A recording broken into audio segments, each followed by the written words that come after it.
Programang ito ay rated SPG, striktong patnubay at gabay ng magulang ang kailangan.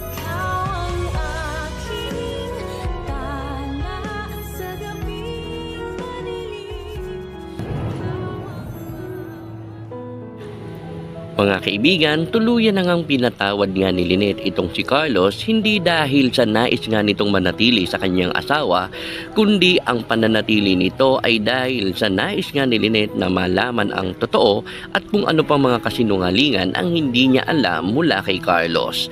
Kaya naman sa pagkakataong ito, tila sinugundahan naman ni Annalyn at posible na talagang sinuportahan nito ang plano ng kanyang ina upang nang sa ganun nga ay malaman nila kung ano nga ba ang kaugnayan ni Carlos doon sa mga tao na nanakit nga sa kanila, especially nga itong si Moira at maging itong si Zoe, dahil nagtataka sila kung bakit ganyan na lamang kalapit itong si Carlos sa mga taong ito.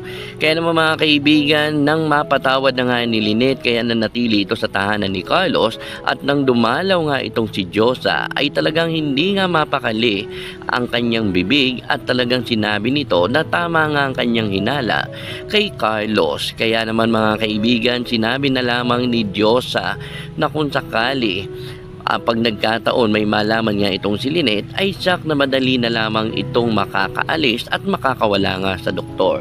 Subalit mga kaibigan, sa pagkakataong ito ay isang tawag nga ang hindi inaasahan ni Carlos na kanyang matatanggap na siya namang pinagtakhan ni Josa. Subalit hindi na lamang niya ito sinundan dahil baka kung ano pa nga ang isipin nito. Subalit mga kaibigan, ang tawag na yon ang tila nagpagulantang sa mundo ni Carlos dahil hindi siya makapaniwala na tila pamilyar nga sa kanyang pandinig ang boses na iyon, hanggang sa magpakilala nga ito na siya nga si Irene Benitez, ang kanyang asawa. Kaya naman mga kaibigan, sa pagkakataong ito ay nakilala na natin ang mukha ng makarakter na ito na siyang magpapainit nga sa hapon ninyo, lalong nasa abot kamay na pangarap. At ano nga ba ang magiging papel nito sa buhay ni Carlos gayong nagbalik nga ito, at ano nga kaya ang dala nitong dilubyo lalong lalo na kay Carlos? Bakit gayon na lamang ang pagkagulat ni Carlos ng mga pagkakataong iyon at mukhang ang babaeng ito ay talagang magbabalik upang maghiganti marahil sa doktor.